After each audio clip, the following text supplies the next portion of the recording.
Bismillahirrahmanirrahim. Assalamualaikum warahmatullahi wabarakatuh. Alhamdulillahirabbil alamin. Wa bihi nasta'in ala umuri dunya waddin. Asyhadu an la ilaha illallah wa asyhadu anna Muhammadar Rasulullah. Kami dari kumpulan 1. Hari ini kami diamanahkan untuk membentangkan tugasan yang diberi yang bertajuk Bai' As-Saff dan aplikasinya dalam kewangan semasa. Pertama kali saya ingin mengucapkan ribuan terima kasih kepada Ustazah Sharifah Nurul Huda binti S. Abdul Latif atas kepercayaan dan tunjuk ajar sepanjang kami menyelesaikan tugasan tersebut. Nama saya Nur Fatin Alia binti Seriani. Nombor metrik di 19312090. Tak lupa juga kepada sahabat-sahabat saya, Nur Fatin Atira binti Sapudin, nombor metrik di 19311776, dan Lili Atiqah binti Syarul Nizam, nombor metrik di 19312000, dan yang terakhir, Nur Daniah Farhanah binti Muhammad Fauzi, nombor metrik di 19311981.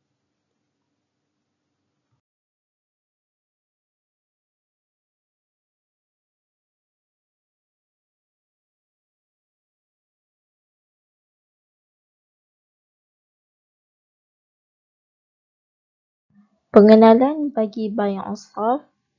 Yang pertama, mata wang hakiki dalam Islam adalah berasaskan emas dan perak.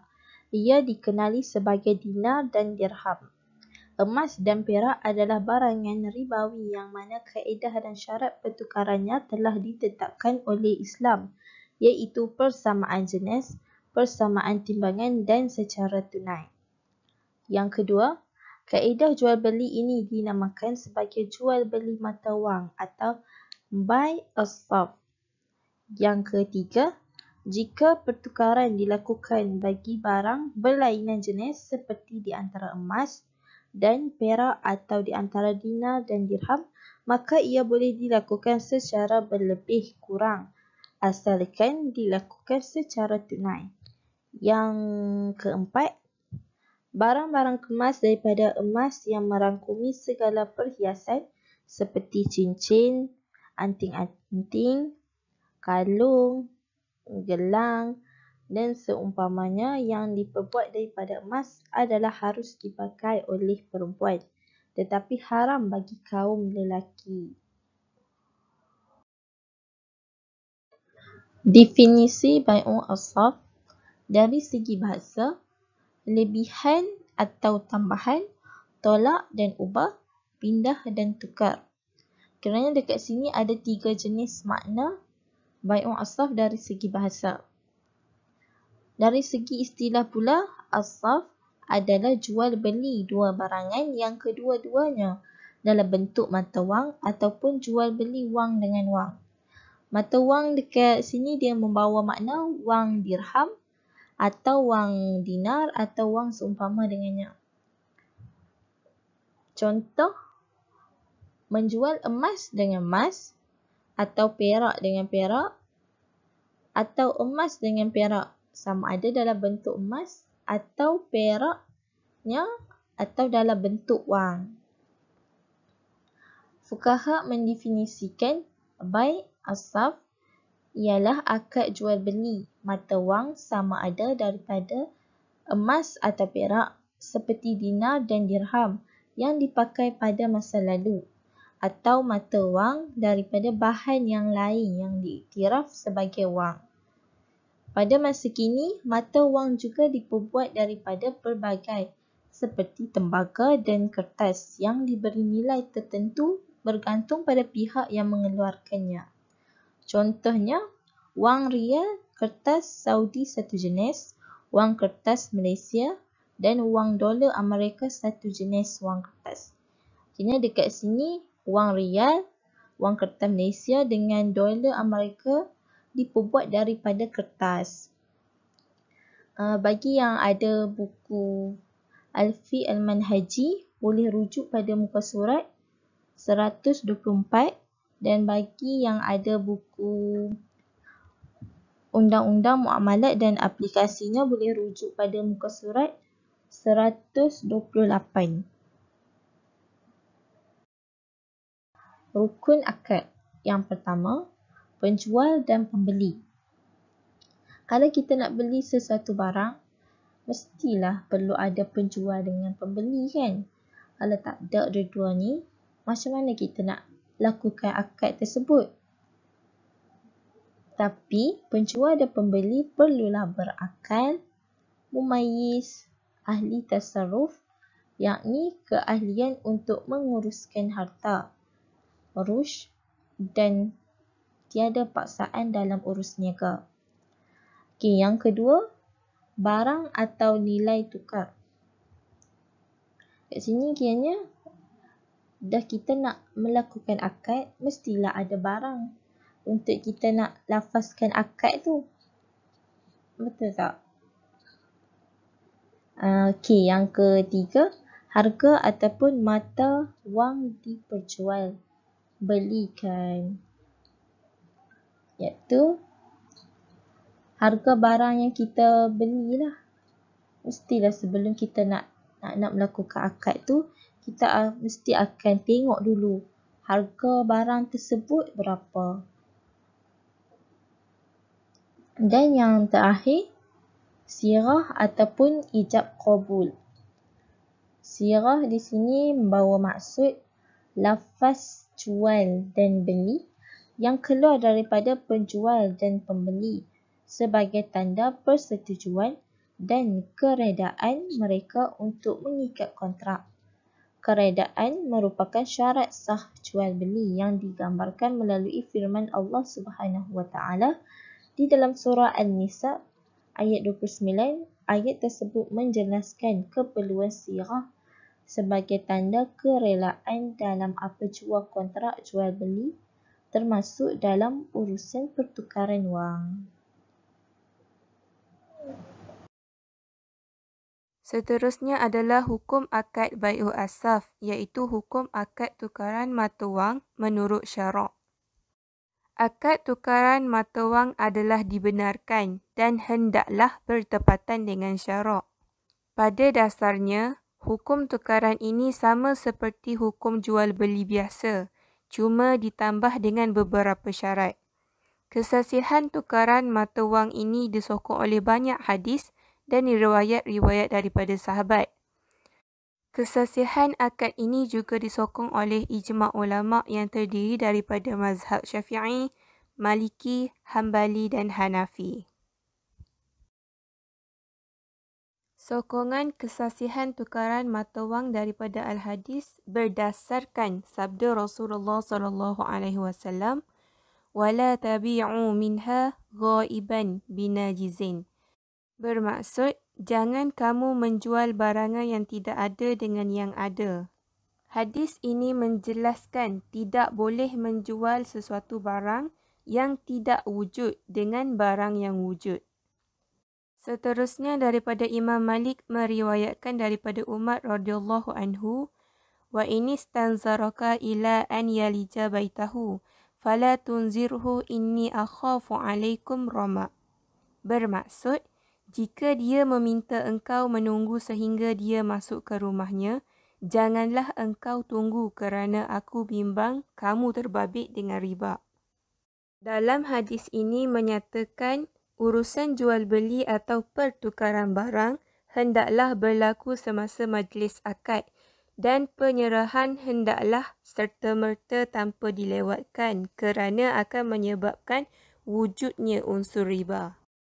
Seterusnya, Rasulullah SAW pernah bersabda, "Az-zahabu biz-zahabi riba ila ha'a wa ha'a, wal burru bil burri riba ila ha'a wa ha'a, wasya'iru bisya'iri riba ila ha'a wa ha'a, wat tamru bit tamri riba ila ha'a wa ha'a."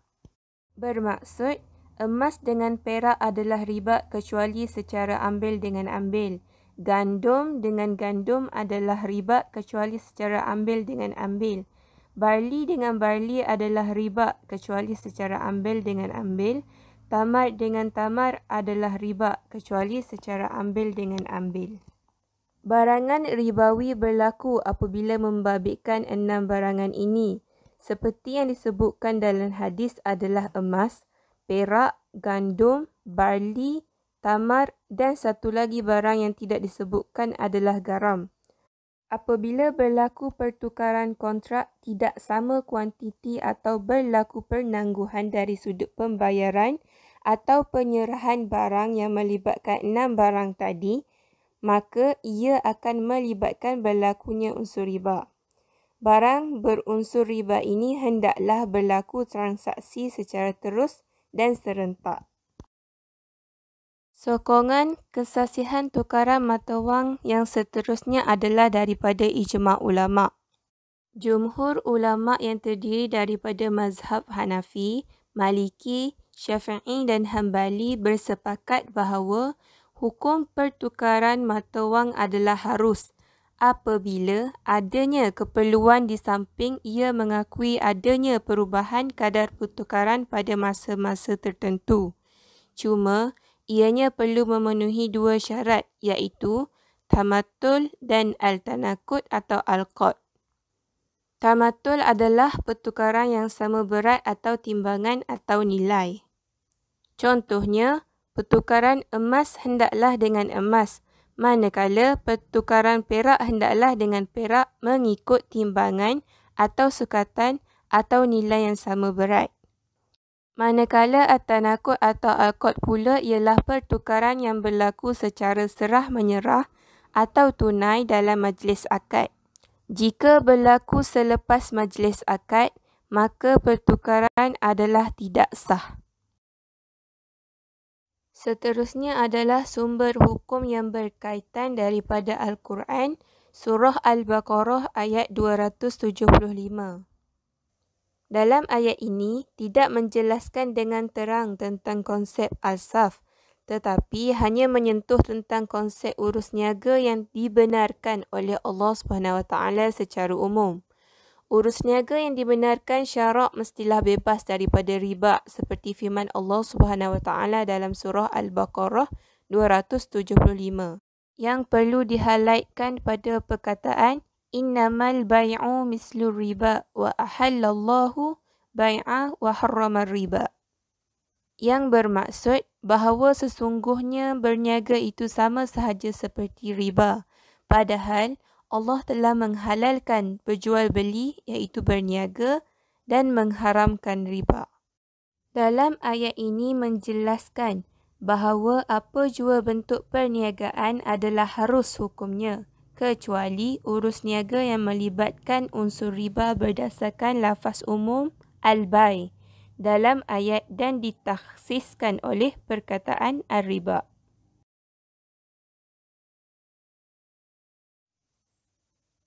Antara syarat-syarat bai'u as-saf adalah wujud persamaan bagi 2 jenis barangan yang sama bahagian. Contohnya, emas hendaklah dijual dengan emas, manakala perak hendaklah dijual dengan perak. Kedua-dua harga bagi barangan ini hendaklah sama dari segi berat, sama ada kedua-duanya dibentuk ataupun dicelup atau sebagainya. Jika kedua-dua barangan berlainan bahagian, boleh berlainan berat dan dijual mengikut andaian tanpa ditimbang.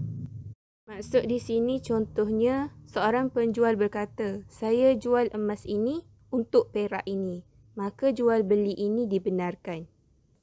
Syarat yang seterusnya adalah penyerahan serta-merta. Syarat dalam tukaran mata wang ialah tidak wujud jarak masa bagi penyerahan kedua-dua atau salah satu barangan. Jika berlaku, maka akad ini tidak sah kerana penyerahan tidak boleh dilewatkan kerana perlu dilakukan serta-merta dalam masa yang sama. Contohnya, jika satu pihak berkata, tukarkan saya 1 dinar dengan 10 dirham, cuma saya akan serahkan 1 dinar tadi selepas 1 jam. Satu pihak lagi berkata, saya tukarkan untuk kamu. Pihak pertama tadi membalas, saya setuju. Maka akad ini tidak sah. Syarat yang seterusnya adalah penyerahan mestilah berlaku dalam majlis. Kedua-dua pihak perlu bertukar barangan dalam majlis akad sebelum mereka berpisah. Jika barangan ini dilepaskan hak milik sahaja tanpa diserahkan dan tidak diterima oleh pihak satu lagi, maka akad tersebut tidak sah. Syarat terakhir adalah akad tersebut mestilah muktamad tanpa syarat.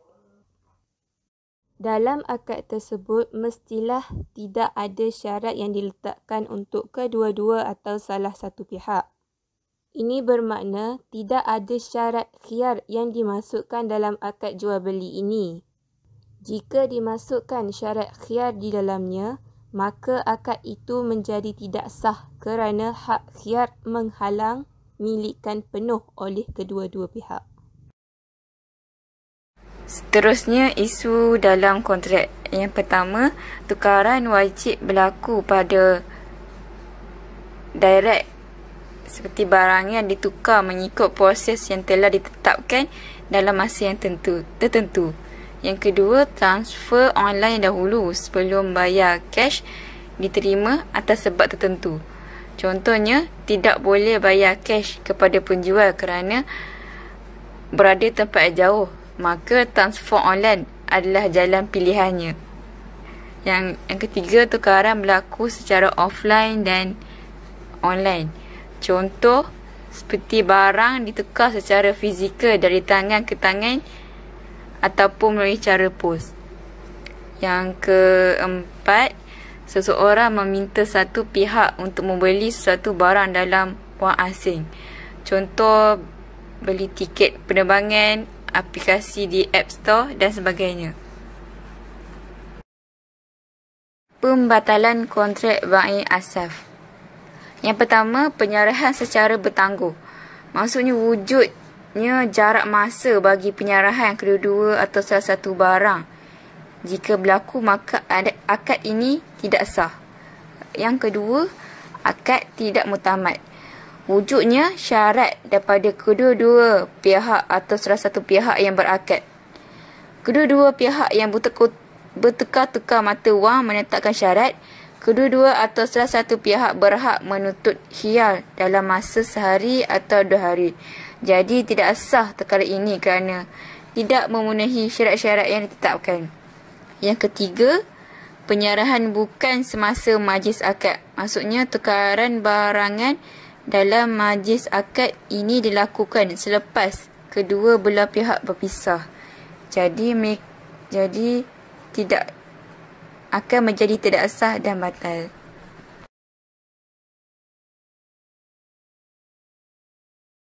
Khiyar untuk melihat dan khiyar aib. Yang pertama, khiyar untuk melihat.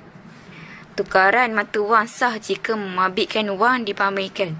Contoh, penjual berkata, saya jual kepada kamu atau saya tukar wang dinar ini dengan wang dirham. Jika tukaran tersebut memabitkan barangan yang hanya dinyatakan sifat-sifatnya saja. Contoh, penjual berkata, saya jual kepada kamu rantai emas dengan sifat-sifatnya seperti berikut yang ada pada saya dengan 100 gram emas yang ada pada kamu. Ataupun dengan gelang perak yang mempunyai sifat seperti yang dinyatakan yang ada pada kamu. Jadi, tukaran ini sah dengan syarat mereka mengeluarkan barang-barang tersebut dan saling bertukar tangan sebelum berpisah. Yang kedua, khiyar aib pihak yang tidak melihat barangan yang dijual. Barangan boleh diterima apabila barangan yang dikeluarkan dan ditunjukkan kepadanya serta wajib menerima jika semua sifat yang dinyatakan wujud, atau dia bertolak jika sifat yang dinyatakan tidak terdapat pada barang yang dipamerkan. Apabila kedua-dua barang tersebut telah terima, sama ada telah tunjukkan atau hanya dinyatakan sifatnya, kemudian wujud cacat pada barang tersebut, maka pihak tersebut hendak memulangkan atau membatalkan tukaran dan kemudian minta kembali barang yang telah dijualnya. Jadi dia masih boleh bersetuju dan meneruskan akad tanpa membatalkannya. Aplikasi semasa, aplikasi kontrak by Alsaf. Aplikasi Alsaf berlaku untuk forex spot moden yang berdasarkan pada kadar spot yang mana penyelesaian transaksi diharapkan akan selesai sejurus kontrak itu dilaksanakan. Maksudnya bila kita dah bayar dan kita harapkan kontrak tu akan terus diproceed, dia akan jalankan terus macam tu. Tapi sebilangan besar cendekiawan mengeluarkan pendapat mereka. Mereka ni berkata bahawa mata wang yang berlainan dari pelbagai negara terdiri daripada nilai intrinsik. Okey, nilai intrinsik ni macam sifat penting atau sedia ada dalam sistem atau bahan atau dalaman. Dan daya beli yang berbeza. Daya beli yang berbeza sebab dia melibatkan pelbagai negara. Macam tu. Okey, ada beberapa institusi kewangan Islam yang menawarkan produk by Alsaf ni. Contohnya macam yang kat sini ada dua. Yang pertama, akaun simpanan pelaburan emas. Yang kedua, produk pelaburan forex patuh syariah. Okey, kita teruskan pembahagian tadi. Ada dua, akaun simpanan pelaburan emas dengan produk pelaburan forex patuh syariah. Okey, akaun simpanan pelaburan emas ni, dia adalah satu akaun yang membolehkan individu membeli dan juga menjual emas pada harga emas harian dalam ringgit Malaysia tanpa perlu menyimpan emas fizikal. Okey, emas fizikal ni dia pembelian emas dalam bentuk koin ataupun bar dan disimpan sama ada di rumah sendiri ataupun di safe deposit box seperti macam perkhidmatan yang disediakan oleh pihak bank. Jadi siapa yang menjual ataupun berdagang pasal berdagang emas, diorang akan tahulah pasal emas fizikal ni. Okay. Seterusnya produk pelaburan forex patuh syariah. Okay, forex ni dia merupakan pertukaran mata wang kepada mata wang yang lain. Okay. Contoh macam ringgit Malaysia, contoh kita pergi ke luar negara, perlukan kita nak kena guna duit diorang, so kita nak tukar, okay, daripada ringgit Malaysia nak tukar kepada US dollar ke duit Arab ke kan. So itu merupakan pertukaran mata wang lah, daripada duit negara kita kepada duit negara lain.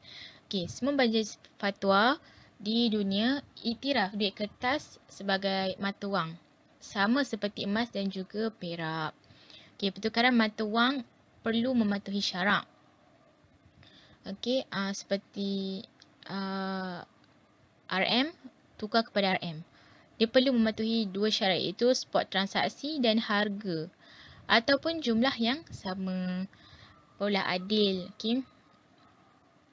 Jika tukar mata wang berbeza, perlu patuhi syarat spot transaksi. Okey, spot transaksi ni dia tidak berlaku sebarang penangguhan lah. Dia akan on the spot. Okey. Okey, seterusnya kesimpulan. Jual beli mata wang asing adalah dibolehkan dan harus selama mana ia memenuhi syarat-syarat yang telah digariskan syarak. Okey. Tapi jika ia tidak mematuhi syarat, maka hukumnya adalah haram seperti mana yang telah difatwakan mengenai sistem foreign exchange ataupun forex spot. Okey, dalam hal ini ia akan menimbulkan banyak keraguan dan kesangsian dekat dalam kalangan umat Islam. Oleh itu, jual beli mata wang asing yang tidak memenuhi syarat-syarat yang telah ditetapkan dikira tidak sah kerana akan menimbulkan pelbagai masalah dan ragu-ragu terhadap dalam hal jual beli nanti. Sumber rujukan untuk buku tajuknya Al-Fiqh Al-Manhaji mengenai muamalat dan kewangan Islam dalam Fiqh Al-Syafi'i oleh Dr. Zulkifli Muhammad Al-Bakri. Yang kedua, Undang-Undang Muamalat dan aplikasinya kepada produk-produk perbankan Islam daripada Abdul Halim Al-Muhammadi. Yang kedua daripada internet, garis panduan syariah dalam perdagangan forex, majalah Labo. Kemudian yang kedua, akaun pelaburan emas, perbandingan antara bank harga emas MY.